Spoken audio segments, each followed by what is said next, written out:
Bloomberg Audio Studios. Podcasts, radio, news. Let's keep it on the geopolitics. Global leaders gathering at the Munch Security Conference. The U.S. Secretary of State Marco Rubio leading a delegation as the Trump administration pushes transatlantic ties potentially to their limits. The Republican Senator Thom Tillis is on the ground in Munich, and he joins us now for more. Senator, welcome back to the program. Forgive me for doing this live in the moment, but the news just crossed. This is on Alibaba, reporting from Reuters that the Trump administration is expected to add Alibaba to a list of firms that allegedly help China's military. This according to reports just moments ago. Senator, clearly the U.S. administration, and Congress for that matter, is looking to put a bit of a squeeze on China. Landing in Europe, in Munich, Germany, do you believe that you have the Europeans on side in this effort? I think we do, but let's go back to Alibaba. And honestly, any business that's domiciled in China, does anybody really believe that there's separation between the CCCP and the state-owned enterprises and other supposedly independent businesses? I think the president is on the right track to make sure that we're starting to hold China accountable. We need a good relationship with them, but it needs to be one that's founded on trust. And quite honestly, there are moves in China that I don't trust. So, Senator, with that in mind, should U.S.-based investors be able to have access to investing in these companies? Well, look, I've got a real problem with.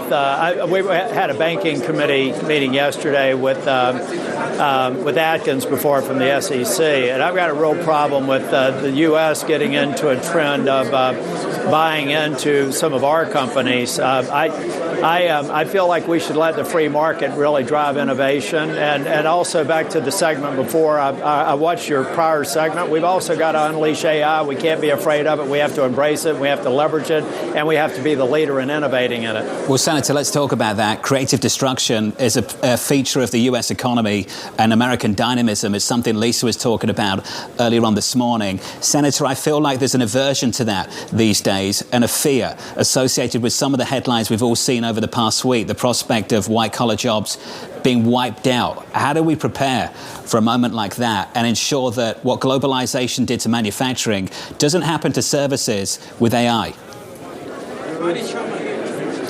Well, we have to be ever watchful, but the bell has been rung. We could either decide to be the innovation leader and work with our partners and allies, the nations that we have military alliances with, to make sure that the Western world is still in the front of it. But I'm reminded of books that I read about the Industrial Revolution, and any time that we've had a major leap in technology, we can't pretend like it didn't happen. We have to figure out how to master it and be the best practice in executing it and dealing with all the potential negative consequences and job displacement. I think the jury's still out on what the net job displacement is going to be. Does it mean that we've got to put more money in education and retooling expertise around the needs of the AI future? Probably, almost certainly, but we should resist it. We should make sure that we get rid of the patchwork of laws that are being implemented at the state level that are impediments to our own indigenous innovation in AI, come up with rules of the road at a federal level, and just unleash the power of the U.S. innovation economy to lead the world and getting it right.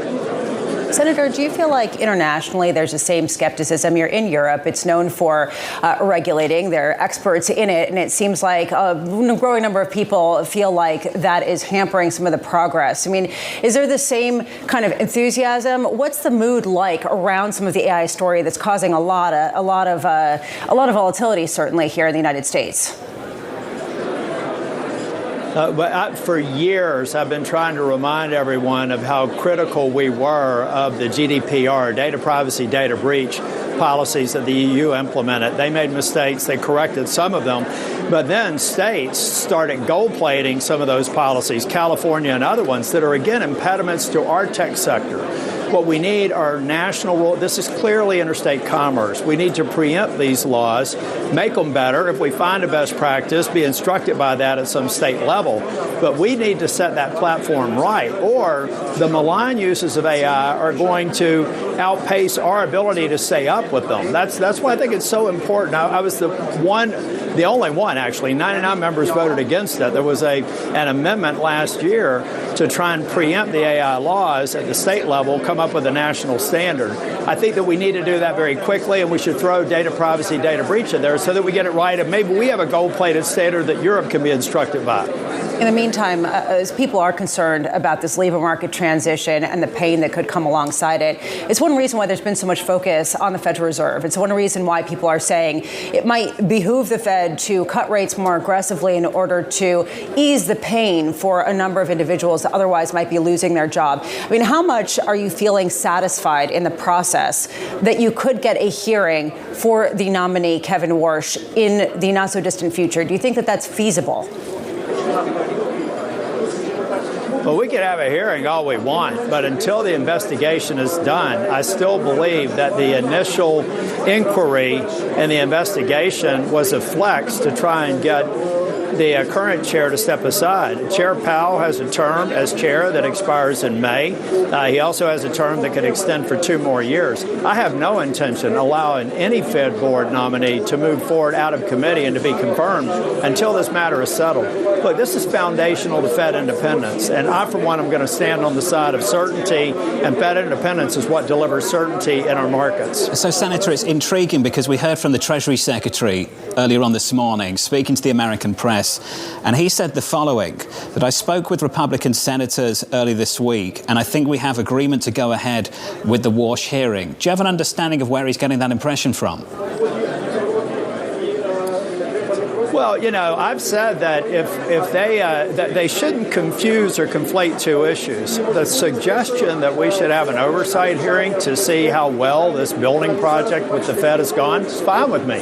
In fact, I think we should have that kind of oversight for the East Wing construction, the upfit of the Air Force One that's kind of a mini Air Force One because it can't fly out of U.S. borders.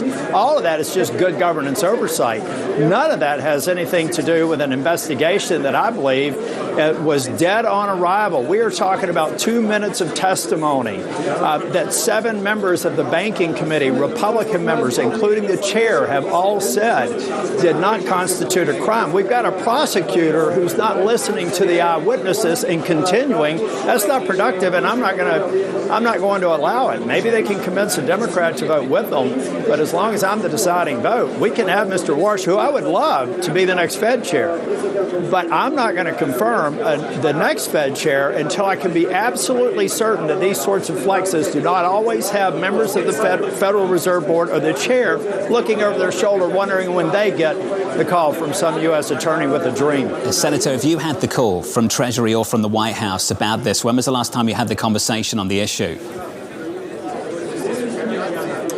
Well, I've had a conversation with the American people in C-SPAN yesterday on the floor, and I don't think I was mincing words. I'm not really known for that, but if I need to make it very clear, this is about an end or a resolution. I'll give the prosecutor the benefit of the doubt. Provide me with evidence beyond the 2 minutes of testimony in the committee that 7 Republican members said it was not criminal, it was not misleading, and that there was no criminal intent. It's like an indictment looking for a crime, and to me it's at the edge of absurdity that I can't accept. The only thing I know that I can do is exercise my right as an individual senator to hold up future nominations until this investigation is done. But to the assistant U.S. attorney, bring me evidence beyond the 2 minutes has been rejected out of hand by the majority of Republican members on the committee, or prove to me that there's been an instance where a referral. What's really odd about this, and I spoke about this on the Senate floor yesterday, this is the first time that I can find where a prosecutor moves forward with an investigation without a referral from the chair or a member of the committee. Maybe somebody can prove me wrong.